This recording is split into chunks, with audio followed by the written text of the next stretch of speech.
The year is 2008. Obama became president, the MCU first kicked off with Iron Man.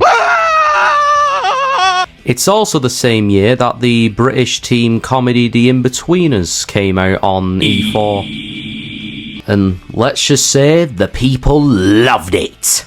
It became an absolute staple in British pop culture. It went on to have 3 seasons and 2 movies. And overall probably became one of, if not the most iconic show to come out in the UK. But why is that? Look, I know this isn't the most original video you've probably seen. There's countless videos on the internet talking about why this show is so amazing. But I don't know, I just really like this show, so leave me alone, let me talk about it. The Inbetweeners is probably my favourite show ever. I don't know what it is about it, but it's just one of those shows that I could just watch over and over and over again and just not get bored of it. It's just that good. But again, why is that? When you ask people why the show is just so good, they'll most likely just give you the same answer, saying how it's funny and hilarious and very funny and incredibly funny. And did I also mention that it's funny? But I like to think that there's a bit more than that. What makes this show so funny and so iconic? Well, you're gonna have to watch till the end of the video to find out.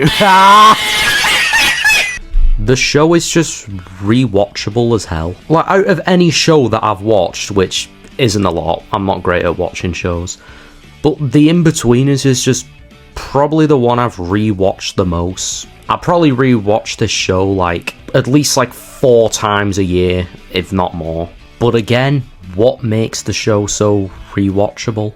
That's why I decided to make this video. I'll be looking at what exactly makes this show the way it is and just why it works so well. I'll be talking about the characters, how relatable it is, you know, your usual TV show review shit. So yeah, let's get into it. Why is The Inbetweeners Britain's most iconic show?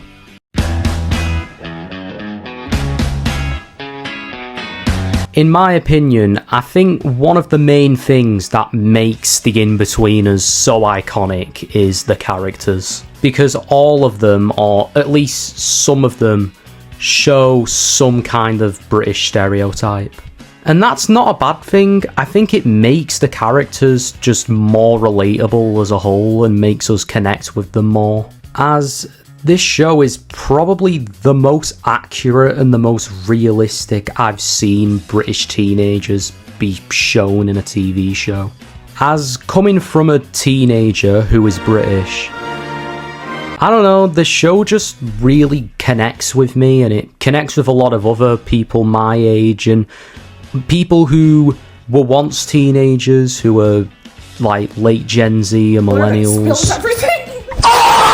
The show is just that memorable. Anyway, back to what I was saying about the characters.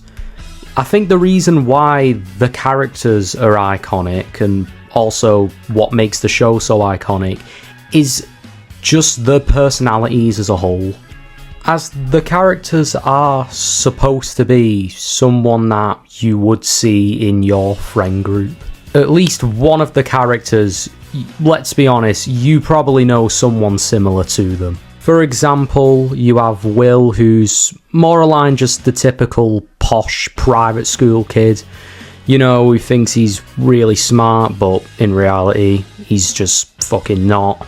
He also probably has the most cringiest lines in the entire show. Party?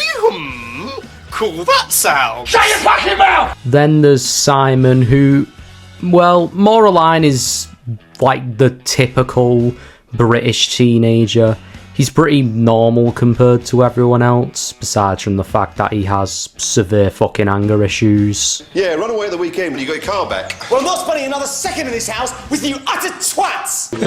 Hey, you don't have to raise your voice. And he is a simp, bro. Like, I'm not being funny, but he is down bad for basically the entire show. It took this guy 3 fucking seasons of a show and 1 movie to realise that his crush just did not like him at all. Also, his hair is fucking wank. And then we have Jay, who, I mean, let's be honest now, we've all probably met someone like Jay at least once in our lives. Or we at least have someone in our friend group who is similar or basically just fucking identical to the character. A character who chats absolute bollocks every single time he's on screen and pretends like he's a top shagger when he's just not. And he's also probably my favourite character in the entire show, which I'm pretty sure a lot of people also agree with me. Probably because we all know at least someone in our lives, again, who is like Jay. And I mean, overall, he's just fucking hilarious. Oh, fuck off, you fat wanker. And then you have Neil, who is just a fucking idiot. But once a girl speaks to you, Neil, she'll realise you're not a clever bloke. Exactly. That's why I'm saying that I read books. No, not exactly, because you'll still seem stupid even though you've lied about reading books. Exactly. Neil is the kind of person who is so fucking stupid and just so unaware of anything that goes on around him, but for some reason everything works out for him, unlike the other 3 main characters. And again, just like Jay, he's also a fan favourite and is probably the 2nd most likeable character in the show. I don't know, it's hard, it's either him or Jay or Gilbert. But again, that's because we all know, or at least most of us know, someone like Neil. It just shows how relatable all of the characters are. And it's not just the main characters either, it's also the side characters. For example, we have Mr. Gilbert, who's more aligned your typical bell-end teacher who, let's be honest, we've all had at least one point in our lives. I've had 1 or 2. There's Mark Donovan, the typical prick, dickhead high school bully. I could literally go on about all the side characters in the show, but we'd probably be here all day. One more thing I want to talk about with the characters is just how perfect the casting is, because every actor looks the age of the character that they're playing. One of my biggest criticisms with high school movies like Grease and High School Musical, they'll be playing a character who's 16, 17, 18, while yet they look and are, most of the time, in the mid-20s. But anyway, as I was saying, the casting for the show is just perfect because each actor just plays the characters so well. I think the best example of this is definitely James Buckley as Jay.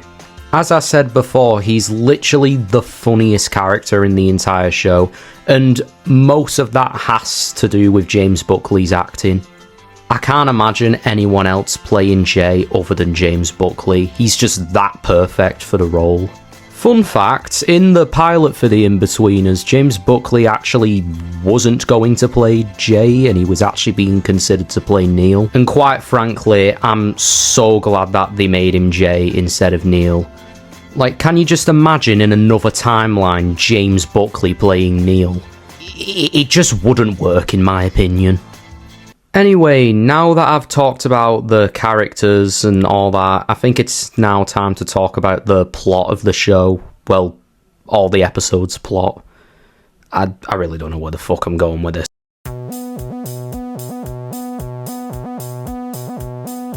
Okay, I'm not going to spend too long on this part, but basically, the plot of each episode shows some kind of thing that has happened at least once in a British teenager's life, or anyone really for that matter. I think that's another reason what makes the show so iconic, as many of the things that happen in these episodes have happened to many of us, or at least some of us. Okay, besides from the certain things that are oversaturated, like what a lot of sitcoms and just comedies as a whole do, another thing that The Inbetweeners does is just show countless stages in people's lives. I can list many examples, but just to name a few, There's your first day at secondary school, your first girlfriend, your first breakup, your first time being away from home with your friends. I could go on and on, but the fact is that so many aspects of life are shown in the show, and I just think that just makes me appreciate it a lot more. This show just really resonated with me, as it did a lot of people my age. It's quite frankly the perfect British coming-of-age story, which is why the American version just completely fails and just does not work at all. What the fuck is this piece of shit? Like, I'm sorry, right, but the Inbetweeners just doesn't work in an American setting, because the Inbetweeners was made for a completely different audience. It's not like The Office, where you can make that work in an American setting and a British setting. You just can't do that with the Inbetweeners, because at its core, it is British. If you want to watch an American coming-of-age comedy, I would just watch Superbad, personally. I do eventually want to do a retrospective on that film, so stay tuned for that. Okay, so we've talked about the characters of the show, we've talked about the plot, so now I'm going to talk about what I think a lot of people love the most about this show, and that's the comedy.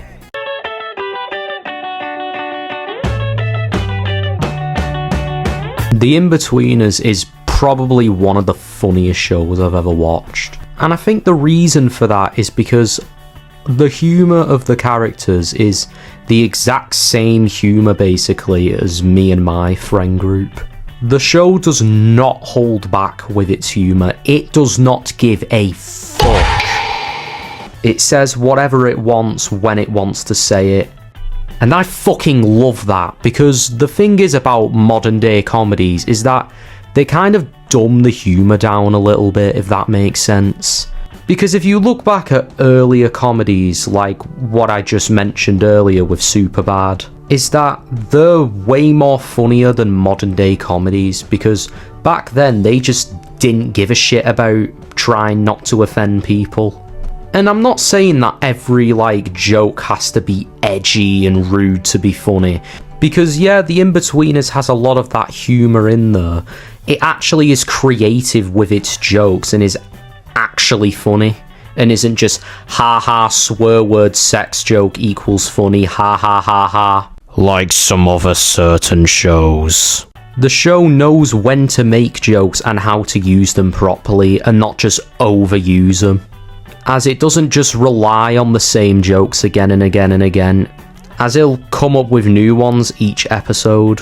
Like, don't get me wrong, the show does have a lot of running gags, my favourite being the Tara update gag. I don't think Tara would be happy if I got one of these. She thinks they're death traps. Beep, beep, beep, beep, beep, beep, beep. Oh, time for another Tara update. I could ask Tara, see what she's up to. Yeah, nice one. Tara thinks you two would get on really well. So I said, to be fair, Tara's pretty spot on about most things. This conversation is specifically about Tara! Another thing that makes the show so funny is just how fucking quotable it is. Like, there are so many funny lines in this show that people to this day still use. Me and my friends quote this show all the time, and I know a lot of other people do as well. One thing that I have to complain about is how the show completely ruins the experience of making new friends, because every single time I talk to someone outside of my friend group, I'll always hear the "oh friend" every time, and I'm so sick of it, for God's sake! Another thing that I appreciate about the show is that how it doesn't always just rely on jokes again and again and again. There are some emotional moments in this show. For example, Jay's first breakup. Like, yeah, there is still some jokes in the scene, but I think for the most part, they handle it extremely well. And I would talk about the scene with Will and Neil from the movie, but I'm probably going to save that for a separate video, since I want to talk about the two movies in their own video.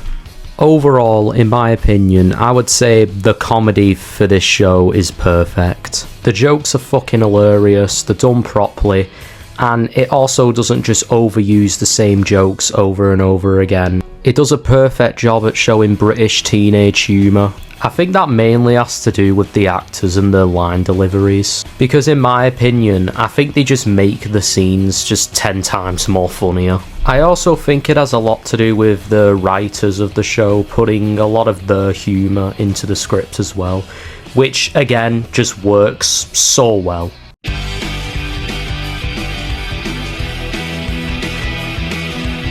The Inbetweeners, even 17 years after it released, is still quoted, referenced, and still genuinely loved to this day.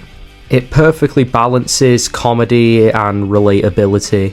It's surprisingly realistic, but obviously still has the oversaturated sitcom twist to it, and also just reminds people of their youth and more simpler times. I hope that The Inbetweeners still continues to make people laugh, get quoted, and overall remain as a staple of British culture for years to come.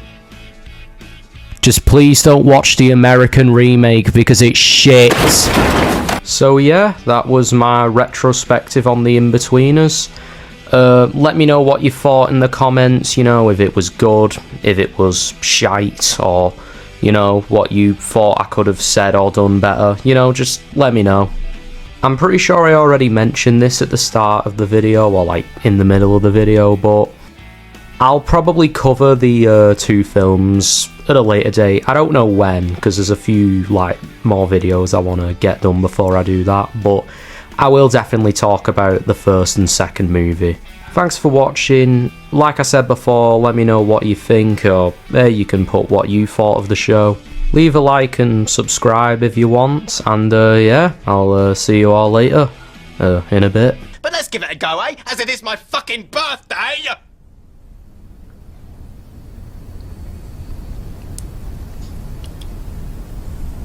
How much Lego can you stuff up your bum? Oh, for Christ's sake!